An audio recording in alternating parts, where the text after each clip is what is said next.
Ustedes siempre asocian a Borges con la literatura fantástica, aunque también tiene textos, cuentos, acuérdense que no fue novelista, en que se refiere a lo que ocurre en los suburbios y lo que ocurre en la vida de los matones, de los limítrofes, de los bravucones, hombre en la esquina rosada.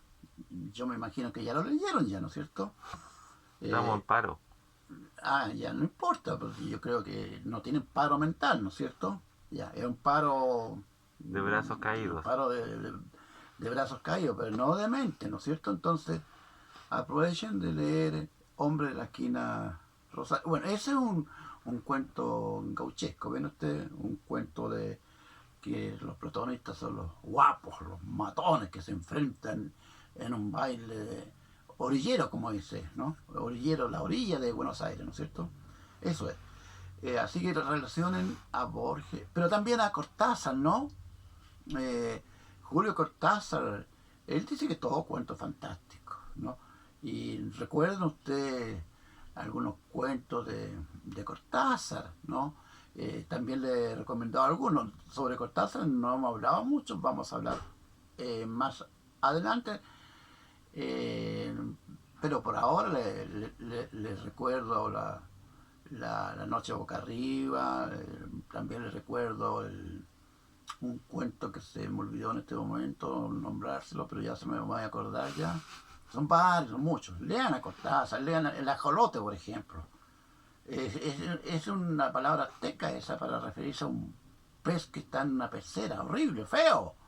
El ajolote, con X. Ajolote, con X. Leanlo también, ¿no es cierto? La rayuela. No, pero Rayuela no, es un texto muy largo. Ojéenlo, porque ¿qué otra cosa les voy a decir? Porque si no se puede, después se pueden enfermar si leen ese tremendo texto. Po. Pero yo lo leí en el colegio. Claro, bueno, tú lo leíste en el colegio, pero bueno, ya sí, por supuesto, ustedes tienen la capacidad como para entender la Rayuela, No lo pero entendí. no lo entendiste ya. Pero vamos a referirnos a la novela esa, que es una antinovela, pero más adelante, ¿no? Y van a entender seguramente algunos conceptos que están incorporados en ese libro. Bueno, lo que lo estoy diciendo, Borges, Cortázar. Y sobre Borges ya hemos hablado, ¿no? Hemos conversado, ¿no es cierto? Les recuerdo que la forma ideal de la convivencia siempre es el diálogo, ¿no? Hay un libro de un filósofo chileno, Giannini, ¿no? Que habla de lo cotidiano, y lo cotidiano está basado en la conversación. ¿Mm? Por eso que yo hablo de conversación. Es el ideal de la convivencia es la conversación, sobre todo cuando hay puntos de vista divergentes, ¿no? Eh, Humberto Giannini se llama el filósofo chileno, ¿no? Que habla sobre la filosofía cotidiana, ¿no? Es bien interesante, entonces yo lo tengo presente y por eso que yo hablo de conversación, porque me parece a mí que ese concepto tiene que ver con la relación entre dos personas o entre varias personas y eso permite aclarar sencillamente a veces los misterios que tenemos cada uno de nosotros frente al otro. El otro también es un concepto borgiano, ¿no? Y Cortázar también. El otro es el que está afuera, pero también puede ser uno mismo, porque uno mismo también es un problema de identidad, ¿no es cierto? Bueno, ya ahí nos estamos cambiando de escenario. Por eso que yo los llamo a conversar conmigo. ¿Me entienden ahora? ¿Por qué los llamo a conversar? Por eso, no hora de clase, conversación. Y no eh, 30, 40, 50, sino que cuando se nos acabe la cuerda. Es el concepto que me gusta a mí. Cuando se nos acabe la cuerda de la conversación. No obligadamente. Porque no se puede decir usted al compadre o al pololo o a la polola. Ustedes no le dicen, vamos a conversar 20 minutos. no que conversan hasta que se les ocurre seguir o terminar. ¿Es así o no? Ustedes ayúdenme a reflexionar sobre este punto. Entonces, Giannini, ¿no? Si a ustedes les interesan, yo no les exijo nada a ustedes, porque ustedes están bien atareados seguramente, ¿no es cierto? Porque como ustedes leen las clases que yo dicto, entonces ¿para qué les voy a exigir más, ¿no es cierto? Pero en la medida que puedan, háganlo. Yo no estiro el elástico, pero si se rompe nomás. ¿Por qué le vamos a hacer? ¿Mm? De tanto estirar el elástico se puede romper. Pero eso no sabe uno, porque uno no mide totalmente su fuerza. Eso se lo dejo a los didactólogos, a los metodólogos, ¿no es cierto? Yo no soy eso, no soy metodólogo ni didactólogo, soy un profesor que enseña las materias que corresponden. ¿Mm? Ustedes son los propios reguladores de las clases mías y del interés según el interés que ustedes tengan.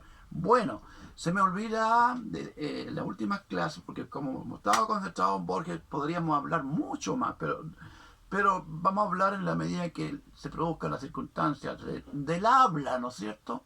De la conversación. No cerramos capítulos nosotros, dejamos todo abierto, ¿no es cierto? También expuse o dije lo que ustedes quieran sobre Ernesto Sábato. Sábato es el escritor que plantea la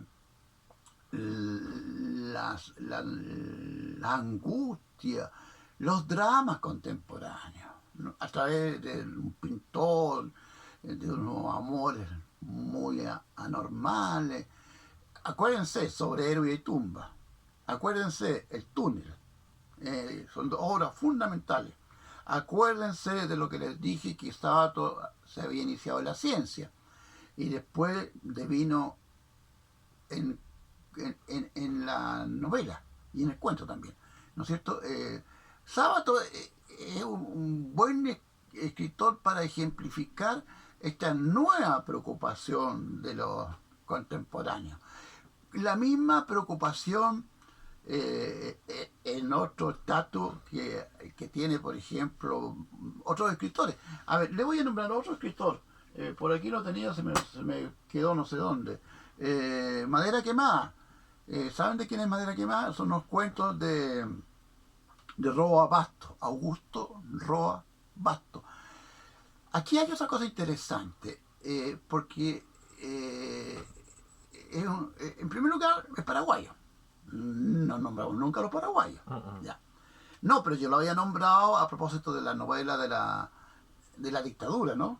Le nombré una gran obra que él tiene, que se llama Yo el Supremo, que se refiere a un dictador después de la independencia americana, que estuvo 14 o 15 años en el poder. Y bueno, ya creo que conversé ya sobre Yo el Supremo. Ahora tengo que conversar sobre Madera Quemada. Él tiene varios cuentos, varios relatos. Lo que tengo que decirle que este escritor incorpora en su narrativa muchas palabras guaraníes, ¿no es cierto? La lengua nativa del Paraguay y seguramente de pueblos o países cercanos. Entonces, esto también es novedoso, ¿no? Y aquí les voy a dar un dato importante que a lo mejor ustedes no lo conocen. Fíjense que el guaraní es hablado por casi toda la población de Paraguay, en circunstancias que los guaraníes quedan muy pocos. Los sobrevivientes de la colonización española se fueron extinguidos casi todos. Quedarán algunos. Pero curioso, ¿no? Porque no hay un pueblo que mantenga el guaraní, pero se mantiene la población, aunque no sea de origen guaraní. ¿Conocen ustedes algún otro pueblo? No, ¿no es cierto? Es es interesante eso, ¿no? El guaraní. Eh, a ver, otra información. Las lenguas originarias, tanto el quechua o quichua, el guaraní como el náhuatl, seguramente también el mapudungun y otras más, fueron prohibidas por la monarquía española para privilegiar el castellano, porque nació en Castilla, o el español, porque se habla en España. Son las dos posibilidades de referirse a esa lengua que nos dejaron los conquistadores. Al oro que nos dejaron los conquistadores, según Neruda. Al oro, que sellaron todo el oro, pero nos dejaron el oro de la lengua. Entonces es interesante porque fueron lenguas prohibidas. No se les recomendaba que se hablara en estos idiomas. Bueno, ahí lingüísticamente hay que aterrizar bien eso. Creo que son lenguas aglutinantes, no sé, eso los sabios en lingüística se los podrán descifrar, ¿no? Y además que creo que también hay esos requisitos, a ver, ¿cómo podemos decir en dialecto? ¿Será? No sé si exactamente, no es dialecto tampoco, pero solo se oficializan cuando tienen literatura escrita. Y que yo sepa, estos pueblos no dejaron escritura. Entonces ahí, pero eso es una incógnita que se puede resolver fácilmente buscando la solución, claro. Entonces, bueno, pero a mí lo que yo estoy diciendo es que el Roabasto representa una escritura que es una mezcla entre español y guaraní. Fíjense algo curioso. El quechua, que habla la cultura andina, ¿no? Andina, ha sido menos conservada que el guaraní. Menos. Hay menos hablantes, todavía quedan bastante. Incluso hay una radioemisora en Ecuador, creo, y no sé, en Perú, pero yo la escuché por lo menos en Ecuador, ¿no? Hay una radioemisora que transmite en quechua. Pero esa lengua es menos hablada que el guaraní, porque no está incorporada a la comunicación oral diaria de los habitantes de Ecuador o del Perú, o de Chile también, pues si no se olviden que nosotros también formamos parte del imperio incaico, ¿no? El norte por lo menos. No nos quedemos fuera. Cuando se habla también del imperio incaico, también le tocó a Chile y también le tocó a Argentina, ¿no? También. No se olviden que incluso que Atahualpa fue sacrificado por ahí cerca de Argentina, ¿no? Una localidad, Atahualpa. Bueno, entonces ese es Roabasto, Augusto Roabasto. Ahora, aquí hay otro concepto que manejar. Incorpora el guaraní, ¿no es cierto? Pero también Roabasto, un gran escritor hispanoamericano, dice que el escritor tiene un papel en la política y que sus textos tienen que hablar de la identidad de los pueblos y de cómo los pueblos hispanoamericanos son explotados por la gente que tiene más bienes económicos y que la literatura tiene que ser un arma de combate, ¿no? Eso nunca lo planteó Borges, por supuesto, ni Sábato tampoco, pero sí Roabasto. Es un escritor interesante, ¿no? Es un escritor muy combativo.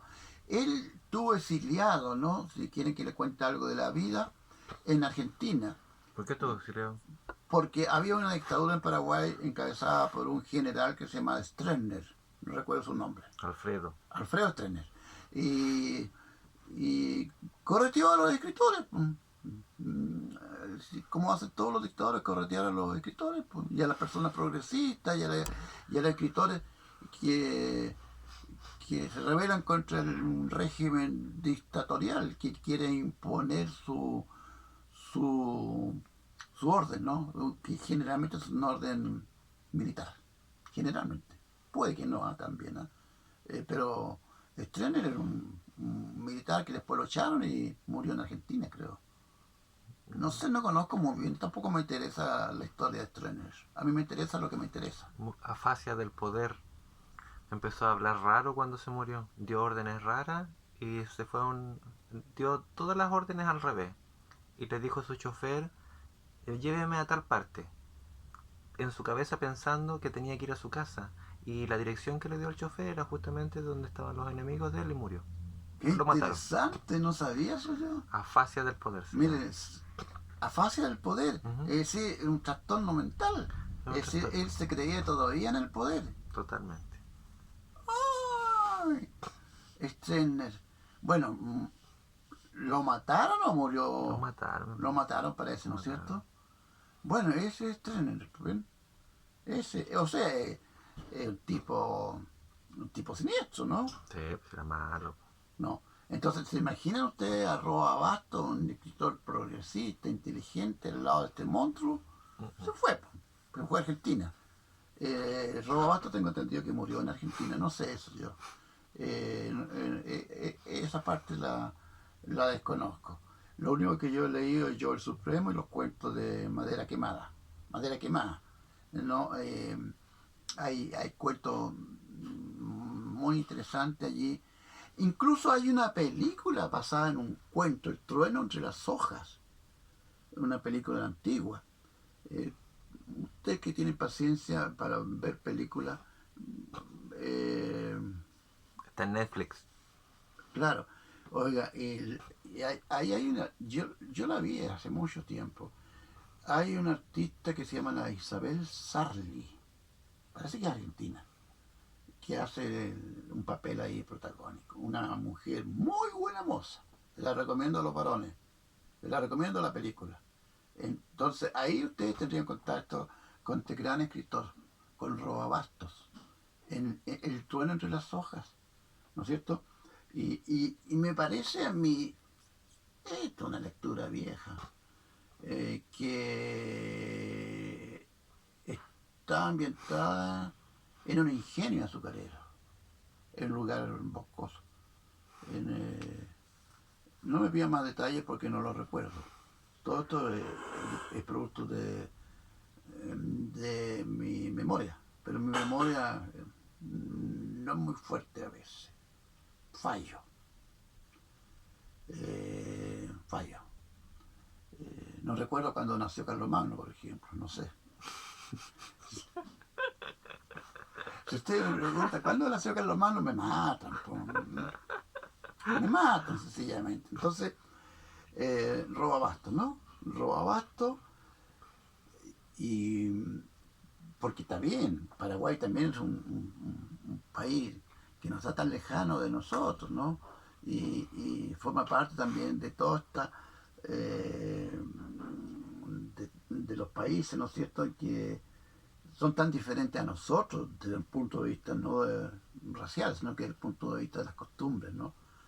Son diferentes, ¿sí? Paraguay, Argentina, Uruguay, eh, aunque todos estamos en el cono sur, pero hay diferencias. Por ejemplo, que se hable guaraní ya es una diferencia notable. ¿Quién habla aquí en Mapudungun? Salvo mi amigo Israel Korilev, exalumno que está enseñando el Mapudungun. ¿Pero de usted alguien habla? Vayan a Paraguay y pregunten quién habla guaraní. De varios van a levantar la mano. Ahí está la diferencia. Vayan a Argentina, nadie tampoco. Nadie. ¿No es cierto? Es decir, las lenguas nativas están desapareciendo. Entonces, esto de Paraguay realmente es algo que da que pensar, ¿no? Y no es que Paraguay no haya sido también conquistado por los españoles, igual que tiene la misma historia nuestra. Y peor todavía, porque tuvieron, después de la independencia, tuvieron un dictador por no sé cuántos años, 15, 14 años, el famoso Rodríguez Francia, el doctor Francia, conocido en la historia. Entonces, ¿alguna pregunta? Acá me pregunta ustedes, pues, caramba, me dejan trabajar a mí nomás que ustedes no trabajan. La clase Yo anterior tengo que trabajar ahí al frente de una pantalla. habló de la literatura fantástica y dijo después de la literatura policial y dijo que nos iba a contar de la literatura fantástica había dado paso no sé, a la ciencia ficción, a no sé qué más. Claro, está emparentada, pero no es lo mismo. Porque la ciencia ficción es prospectiva. Es decir, la ciencia ficción está dirigida hacia el futuro. Un buen ejemplo es el Ray Bradbury, el norteamericano. En Argentina hay uno muy bueno también, pero se me olvida el nombre en este momento, tendría que documentarme. Pero es prospectiva la ciencia ficción. Y la fantástica no le interesa que sea prospectiva o no, sino que es de una fantasía que no está regulada. En cambio, la ciencia ficción está regulada. Incluso puede anticipar lo que va a ocurrir en el futuro, ¿no es cierto? Con los robots, con la vida en otros planetas. Eso es ciencia ficción, ¿no es cierto? Con la vida en otros planetas. Eh, Ciencia ficción en Chile, muy poca, muy poca. Baradí tiene algo interesante, un asunto que ocurre en el norte. Pero hay otro escritor también de ciencia ficción que se llama, pero no me acuerdo cómo se llama, pero yo dirigí una tesis de ese autor, un autor que de por allá cerca de Curicó. Se me olvidó. Me rotaría a mi estudiante, el Jonathan, porque no me voy a acordar el título de su tesis. Pero la respuesta es poca literatura de ciencia ficción, muy poca. Y literatura fantástica tampoco mucha, porque los chilenos son medio apegados a la tierra, ¿no? Parece que no tenemos mucha imaginación. No. No sé, una tesis nomás que planteo yo, pero pareciera ser que nosotros somos muy a ras de tierra. Pareciera que somos a ras de tierra. Es una... Ustedes piensen, ayúdenme a pensar, reflexión. Hay literatura fantástica, hay ciencia ficción. Hugo Correa se llama, ahora me acordé, el de la ciencia ficción chilena. Es interesante, Hugo Correa. Eh, Literatura fantástica de Juan Emar, el loro embalsamado, este que cobra vida, ¿no? Y que picotea al dueño del loro, ¿no? Eso sí, claro, ahí sí. Pero también Vara, y yo creo que va por ese camino, ¿no? Eh, bueno, él es fantástico también porque busca las aquellos temas que no han sido develados por los historiadores oficiales. Que Prat era supersticioso, que, en fin, que eso, que la bandera mapuche, de alguna manera estuvo en el escudo y después en los independentistas la cambiaron. En fin, hay cosas interesantes que ha descubierto Barat. Yo le propongo, a propósito de esto, yo he pensado que yo le propondría a Barat, no, ¿por qué lo puedo hacer yo mismo? Pero es un trabajo enorme, que revise la historia de Chile, de un señor que se llama Francisco Antonio Encina, cuya historia de Chile ocuparía toda esta pared que tengo aquí a mi lado. ¿Para qué? Para revisar los juicios descomunales de Francisco Antonio Encina desde su mentalidad conservadora. Porque saben que hay historiadores liberales, conservadores y comunistas. Ramírez Necochea, comunista. Barros Arana, liberal. Antonio Encina, Francisco. Eso, si no saben eso, ustedes andan más desorientados todavía que un corcho en un remolino, ¿no? Sí, porque esos son los contextos necesarios para entender, ¿no es cierto? Entonces, ¿qué estoy diciendo yo? Se me olvidó. Que para ti revisar a Antonio Encina. Amnesia, ¿ah? Que Baradita por ahí ha buscado a algún... Ah, lo que yo estoy diciendo es que se podía revisar la historia monumental de Francisco Antonio Encina, que Leopoldo Castello la redujo a 3 tomos, Leopoldo Carté, un republicano, ¿no? Español que llegó a Chile en el Winnipeg y que, como no tenía nada que hacer, se ocupó y fue secretario de Francisco Antonio Encina. Fue secretario. Y ayudó a disminuir la historia de Chile, la redujeron a 3 tomos, ¿no? Eso es. Hay una historia de Chile de 3 tomos. Bueno, pero yo no voy a eso. Ese es un cuento que le cuento lateral. Una subhistoria. Las subhistorias esas son mejores, ¿no? Eso intersticio, eso aparte que hace uno, ¿no es cierto? Siempre que no complique mucho la comprensión. Si hay que tener la habilidad para meter las subhistorias, ¿no? Bueno, no es que ya me perdí, hasta yo me perdí ahora lo que iba a decir. No, que se revise la historia de Encina y se busquen todo eso que cuenta, que prácticamente forman parte de la fantasía. Forman parte de la fantasía. Y que leen sin prejuicio y no como si fuera una Biblia, como muchos compatriotas la leen como si fuera la Biblia oficial de la historia de Chile. Por ejemplo, yo no soy historiador, ¿no?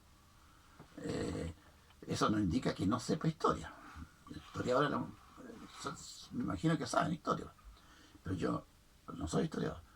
Por ejemplo, ustedes ubican a Freire, el que reemplazó a O'Higgins cuando lo echaron. Además, eso de la abdicación de O'Higgins es un mito, ¿no? O'Higgins lo echaron, lo expulsaron, le hicieron un juicio de residencia incluso. Qué feo ese comentario. No, que le pidieron que siguieran el cargo. Él quiso irse A ver, para cuéntame. evitar la guerra civil. Claro. Pregúntale a los Larraínes, pregúntale eso. Tan tremenda familia. Es decir, fue un golpe de Estado. Otro más.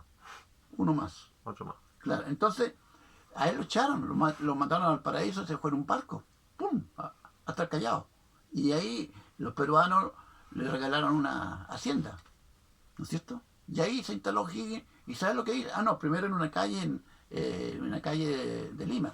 ¿Y sabes lo que hacía? Vendía ron y tabaco. ¿Saben eso ustedes? ¿Esa curiosidad de la historia? Ahí sí, eso es lo que hizo O'Higgins. Y después se fue a la hacienda Montalbán, ¿no? Así se llamaba, que queda, queda afuera. Y ahí se instaló don Bernardo, esperando que acá a los chilenos le dijeran, vuelva, por favor. No, le dijeron nunca. ¿Cómo que no? Si lo llamaban a cada rato. Lo llamaban a cada rato, pero no le daban ni siquiera el sueldo de general. Ahí estamos con los mitos, ¿no? Sí. Los mitos y demitificar. Eso me parece importante. Bueno, vuelvo a Encina. Pucha, la cuestión me cae del caballo. Íbamos a Ramón Freire. Ramón Freire. Ese. ¿Es verdad que lo que dice Francisco Antonio Encina, que era un imbécil, un tarado? Eso dice. Si no me creen, por favor revisen a Antonio Encina en la parte que se dedica a Freire. Qué feo los comentarios. ¿Y saben ustedes por qué se aceptan? Porque nadie se mete a estudiar. No. Porque los chilenos somos flojos. Y creemos lo que creen, lo que nos quieren creer, lo que quieren que creamos. Eso es, por ejemplo. Entonces, a mí me parece también que eso de repente algunos historiadores están en la línea fantástica, ya que estamos hablando de la fantasía, ¿no es cierto? Sí, pues. ¿O no? ¿No es cierto? Eso de Balmaceda, que fue una guerra civil, un enfrentamiento, hasta por ahí nomás, yo creo que también fue un golpe de Estado. Bueno, obviamente fue un golpe de Estado. ¿No es cierto? Sí. Fue un golpe de Estado, ¿no es cierto? Pero ¿cómo estudiamos eso? La revolución del 91. Y ocurre que la revolución no fue ninguna revolución, fue una pelea entre chilenos. O por último fue, que sería una guerra civil, ¿no? Sí. Entonces, todo eso es lo que... No importa que lo escriban, está bien, todo el mundo tiene derecho, pero los que no tienen derecho a creer, todos somos nosotros los lectores, los chilenos. La historia única. Y ahí estamos nosotros con la apertura de cabeza que tenemos, que nos mamamos todo lo que dicen estos señores, que muchas veces son interesados en que creamos lo que nos están diciendo. ¿Qué saben ustedes de Mr. North? Mm. El coronel John Thomas North. ¿Saben algo de él? Significa entonces que no leo mi novela. Mi novela, entre el fulgor y la agonía, está ambientada en la época de Balmaceda. Y para mí, en la novela, Thomas North fue el culpable del golpe de Estado a Balmaceda. Ahí está mi novela. Pero esa no la lee, ¿no es cierto? Porque prefiere leer a no sé quién, a nadie a lo mejor. No leen ni a nadie, Harry ¿no? Potter. Ya, pero A Harry Potter. Bueno, está bien que lean a Harry Potter, pero que lo hagan críticamente, sí, pues, críticamente. Esa es la fantasmagoría nórdica, que sepa que es nórdica. Y que nosotros no tenemos esa fantasmagoría. ¿No es cierto? Así se lee críticamente. A menos que esté tan equivocado que esté hablando cabeza de pescado. Pero yo creo que mis alumnos no consideran que estoy hablando de esto. Estoy buscando la novela y no la encuentro. La novela esta de 1890. Y ahí aparece John Thomas North. Entonces, yo digo lo siguiente, que a muchos historiadores hay que leerlo entre líneas. Entonces, el gran trabajo que habría que hacer alguna vez es sacar los prejuicios de Antonio Encina. No digo que sea mal historiador, por supuesto, no estoy diciendo eso. Representa la historiografía conservadora, sí. ¿Mm? Y que tiene alguna cosa que yo no sé si habrán sido verdad o no, porque calificar a Freire como un idiota, un tarado mental, no sé si será verdad o no. Lo único que sé que Freire fue un liberal no conservador y que en tiempo de Portales lo ahuyentaron, ¿no es cierto?